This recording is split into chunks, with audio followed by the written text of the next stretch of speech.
And welcome back to Capitol Tonight. With the budget now 7 weeks late, a lot of proposals once thought to be dead are being reconsidered. Among them, the soda tax. When it was first floated, state lawmakers immediately struck down the idea, saying they couldn't support more taxes, especially in an election year.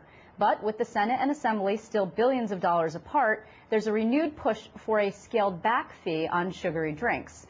Joining us tonight to talk more about the new and improved proposal is the State Health Commissioner, Dr. Richard Daines. How are you, Commissioner? Hi. Just great. Hi. So if you wouldn't mind, just tell us the overview of what has changed here in this new tweaked soda tax. Well, we actually improved it from a public health point of view. We kept the tax on the sugary drinks just the way it was, about a penny per ounce, and added the sugar-loaded bottled tea and coffee to that. But then along with that, we said we'll remove the sales tax completely from the no-calorie, low-calorie drinks. So it actually widens the difference between making a healthy, no-calorie choice and the sugar-loaded choices. It does reduce the revenue a little bit, because we said we'll keep the municipalities whole. We'll return to them about $50 million of sales tax they'd be missing on. So the net revenue goes down to $370 million this year, but the actual public health benefit is even stronger than before. It actually seems, though, that it makes more sense this way. Why didn't you just start here instead of going there originally? It seems it would have been smarter. Well, we've been listening to what people have said, and when they said, oh, it's just about taxes, we looked back through and said, well, let's see if we can make it even smarter. And we actually started looking at kind of archaic sales tax rules and said we can make those a lot more in compliance with what our health objectives are. So we listened and learned as we went around the state and talked about this. And I hope that the opponents actually come and talk and listen and learn from us as well. This has been not entirely well received by the legislature. In fact, the Senate Democrats, which is really where much of the opposition has been, are saying that it's still not something that they want to do. You have really remained ever hopeful about this particular issue. I know you've been out there on the hustings. Do you still believe it really has a shot? I do, because we pick up public support. Wherever we talk about this, public opinion comes around, editorial opinion comes around, and I appreciate the dilemma the Democrats, everybody in the Senate is in. They just can't close that last $3 billion or so of deficit, and here we've got an idea that improves health, cuts health care costs, and delivers $370 million this year, 800 and something million next year of deficit closure. So I think when it comes to the middle of the night, when everybody's got to sit and solve this deficit, this is still the best idea on the table, and I'm pretty hopeful the Senate comes around on it. What do you say to people who suggest that, it's really that nanny state argument? It's really not your business what I drink. It's really not your business what I eat, what I put in my body. If I want to drink 42-ounce Cokes, then, who are you to tell me what I can do?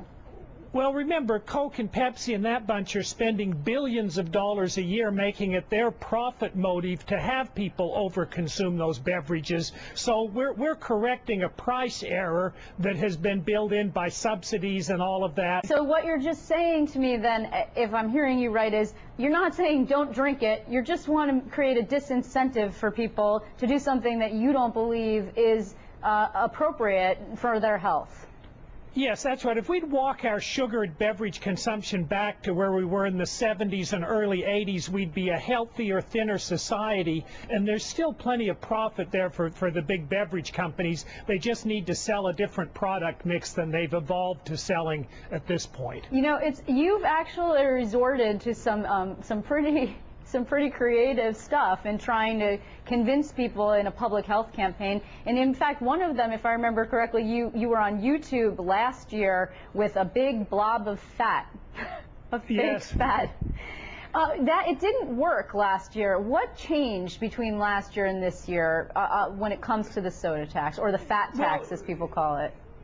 we're actually used to in public health. Sometimes it takes a couple of tries at these things, so the people that make the first try have to be willing to get pushed back.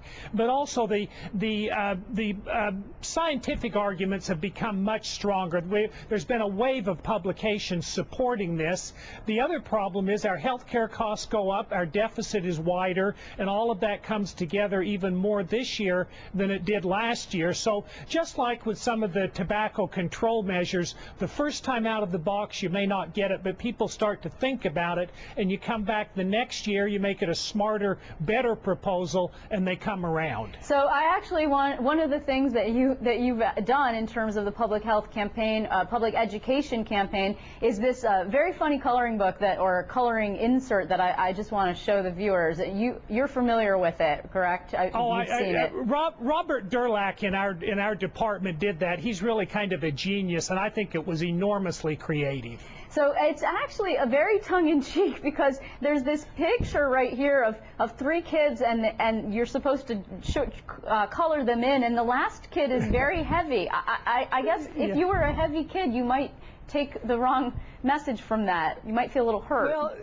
Well, the heavy kids know who they are. I mean, we're not creating the problem. Look on the lower right there. I like the one where he compares it to cotton candy and says every can of soda you drink is like a big ball of cotton candy. And what parent would let their child have a cotton candy every day? But they don't seem to know that soda is the same amount of sugar. Now, actually, that brings up an interesting point, because the polling on this is very telling. When you ask people if they support it, generally they don't, unless you say that the money is going to be used for health care initiatives. Do I have that right?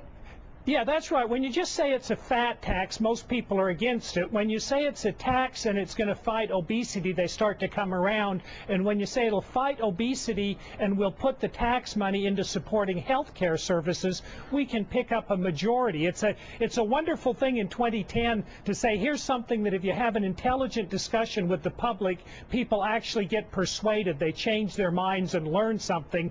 And it's just been fun to have that kind of an issue in New York this year, where we can really persuade people if they'll listen to us. Now, actually, this is a topic that a number of states are considering this initiative, and of course the pushbacks has been huge from the beverage industry. So what is the final revenue that you're at from this new tweaked version that you're expected to create? For this year, because of a partial year startup, the actual revenue we bring in is $370 million, and in a full year it's $800 and something million. We keep the municipalities whole on the sales tax that we're giving up on the no-calorie drinks. We give up that portion of state sales tax, and we give a little the money that goes to the MTA still goes there. But $370 million this year goes a long ways to solving some of these budget problems we've got. It does. So how do you push the recalcitrant lawmakers who are not interested yet? I know you believe it's going to be one of those middle of the night things, but what's your plan for trying to convince them on this new one? We're going to be in there in the middle of the night. We've got a lot of allies. We've got the health care services people, because both as health professionals and then trying to keep health care funds flowing, they're on our side. Yep. And what really all we'd ask is that the senators and that are going to make these decisions, let us talk to them the same way that when we talked to the editorial board of Crane's New York Business, they were persuaded. We talked to the Buffalo News editorial board that Warren Buffett, the biggest investor in Coca-Cola, owns, and they were persuaded. I think if we can talk to the Senate, they'll come around on this. Well, Commissioner, we will be watching in the middle of the night, and we will be drinking our coffee and not our Coca-Cola. I want to thank you. Very good. Nice to talk to you. Thanks, Commissioner.